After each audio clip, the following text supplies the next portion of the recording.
Khorang Central Sanskrit Universityo Yapharmani Panda hastini Mantri Dr. Manik Shaha Pradhan Mantri USHA scheme ni bisingte hastini MBB University no taibo khakaham namnani bagai 20 crore budget rumani bagai khakaham Yapharka Aba haikena Central Sanskrit Universityo Khlaijakha Panda hastini Mantri Dr. Manik Shaha Shaka hastini Dalbital Department of Kaham Sanam Thani Chuba Churok Manka Pradhan Mantri scheme ni bisingte Mantri Bokrok ni Rizakmani Dalbital scheme ni bisingte financial roko taibo katal streng thairok jengjak hinai Investment through the PM USHA will undoubtedly yield myriad benefits for the people of Tripura and to the students.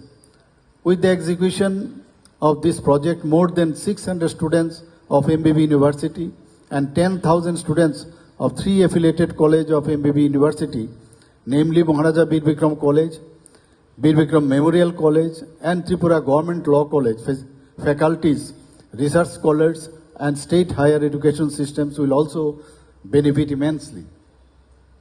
Honorable Prime Minister Sri Narendra Modi's emphasis on holistic education is reflected in the allocation of funds under the PM USHA scheme.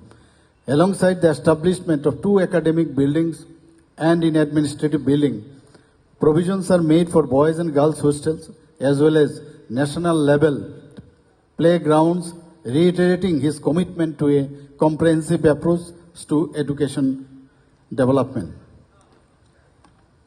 Concepts like zero, sunno and infinity were discovered by ancient sages, while algebra and Pythagoras' theorem were expressed precisely and poetically in Sanskrit.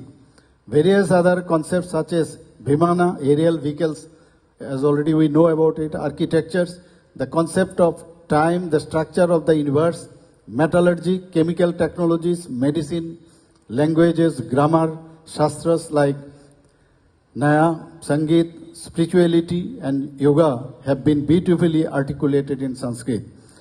Under the visionary leadership of our esteemed Prime Minister Sri Narendra Modi, the national education policy has seamlessly integrated the timeless wisdom of our cultural heritage with the demands of the modern world. Through his guidance, we are inspired to embrace our India heritage with pride and vigor, ensuring that our youth are equipped to navigate the complexities of the contemporary landscape while remaining rooted in our timeless tradition. With this, I conclude my speech. Thank you very much. Abonyaglo Pando Faimanja Hastini Mantri Dr. Manik Shahano Kare, Haktor Mantri Portam Women of Kobe Kubun Osmaro, Raz Koragol Nishimi Pornomnikov, Chini Khorang.